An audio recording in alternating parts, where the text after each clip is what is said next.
Selamat malam untuk kita semua. Sebelum kita memulai acara firman Tuhan ini, mari kita berdoa.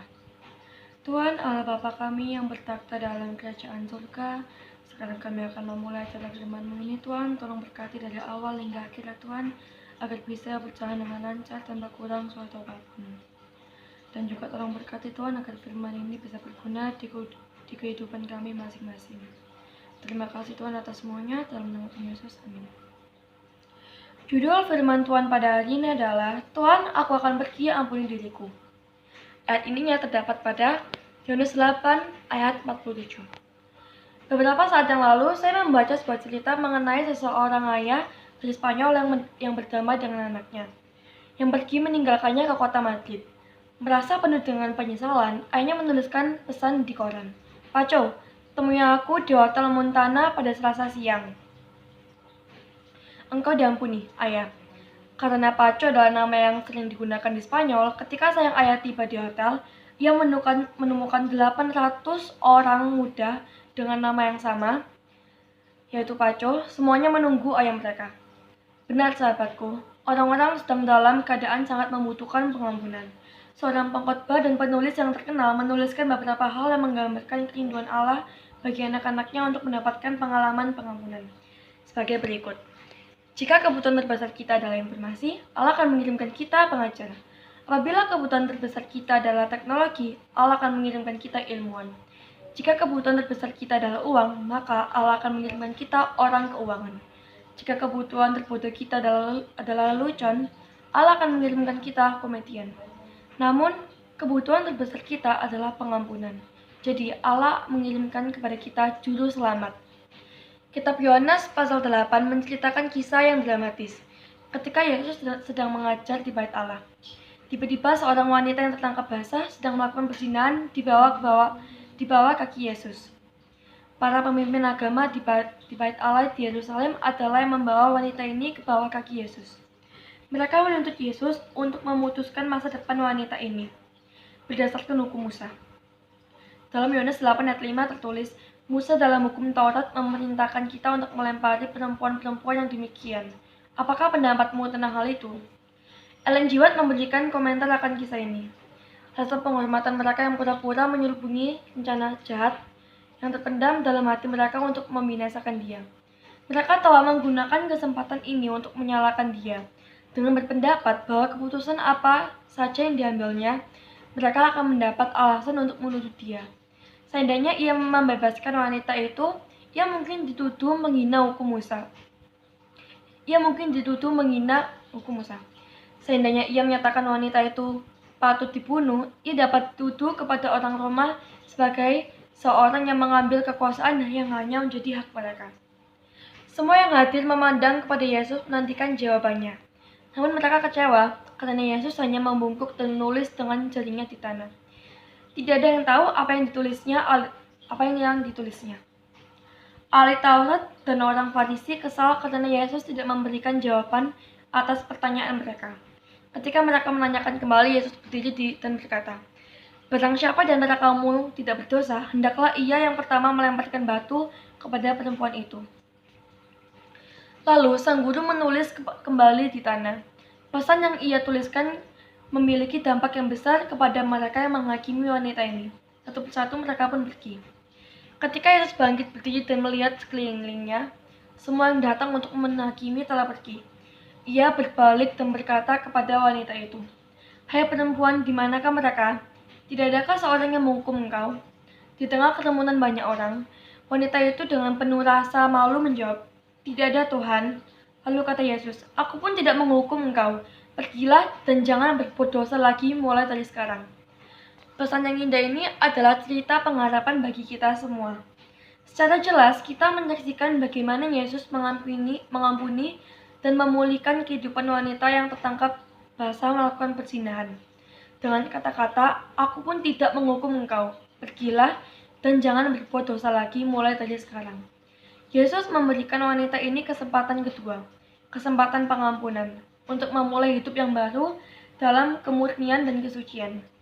Di sisi lain, tindakan Yesus yang menuliskan di tanah dengan jarinya juga memiliki pelajaran kasih karunia dan pengampunan bagi kita semua. sangat menarik untuk diperhatikan. Ada dua kejadian di mana Allah menulis dengan jarinya, yaitu dua loh batu. Dan di permukaan dinding, di dua loh batu Allah menuliskan hukumnya yang kekal. Dan di permukaan dinding Allah menuliskan hukuman mati kepada yang keji bernama Belzazar. Kita perhatikan bahwa yang Allah tuliskan di atas batu adalah kekal, tak dapat diganggu gugat, dan ada untuk selamanya. Lalu kita bertanya, apa yang Allah tuliskan di tanah? Kita dapat katakan bahwa apapun yang Allah tuliskan di tanah adalah sesuatu yang Ia rindukan agar terhapus. Karena apapun yang tertulis di tanah, angin, dan hujan, waktu dapat menghapusnya selamanya.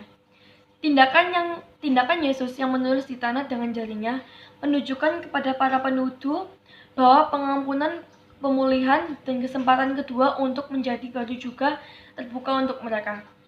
Saya pernah mendengar cerita tentang seorang pendeta yang pada masa mudanya melakukan satu dosa yang berat. Dan meskipun ia memohon pengampunan dari Allah, ia membawa beban dosa itu seumur hidupnya. Ia tidak yakin bahwa Allah benar-benar mengampuninya. Suatu hari, ia diberitahukan tentang seorang wanita tua yang mendapatkan khayal.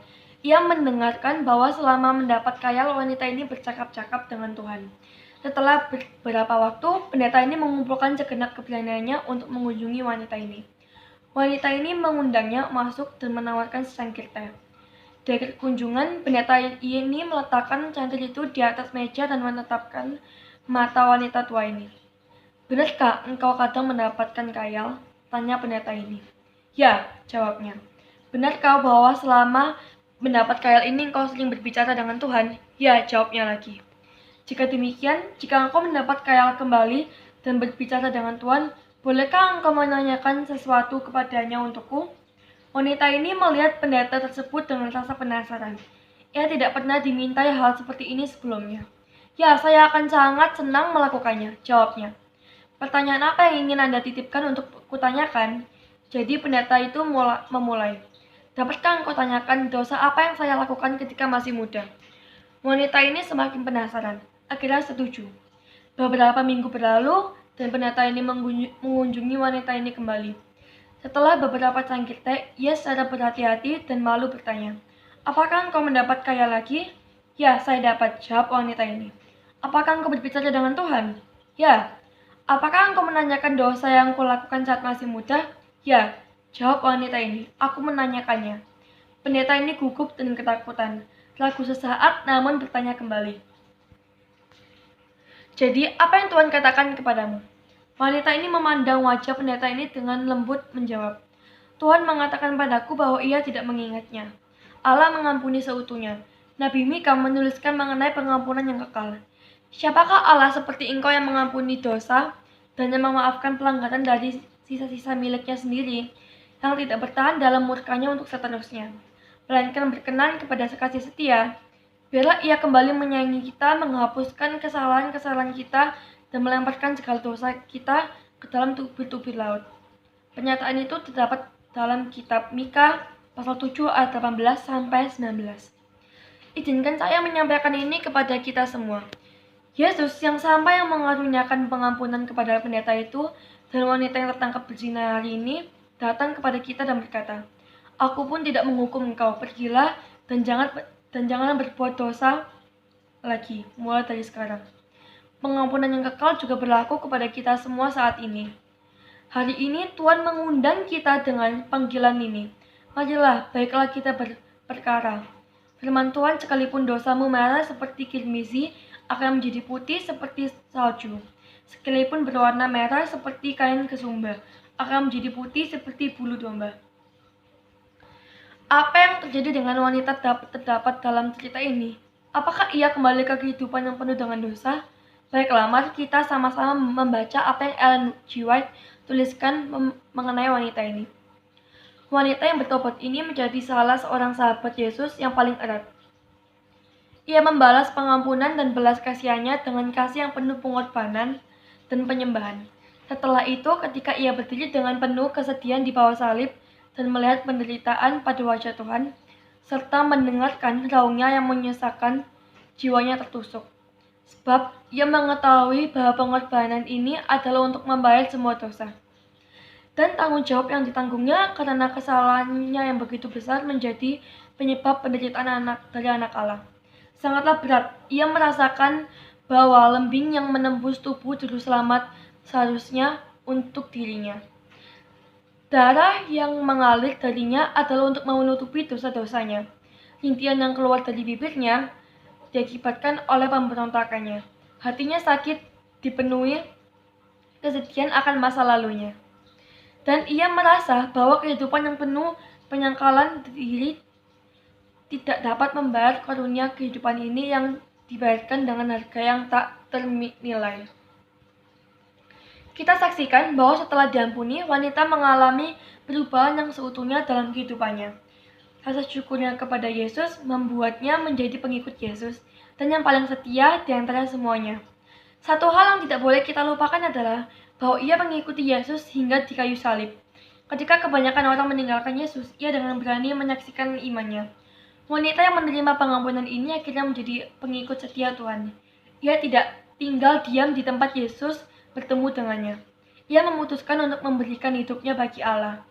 Ia memutuskan untuk menyerahkan segalanya dan meninggalkan apa yang ada di belakang dan berjalan pada jalan yang suci dan benar.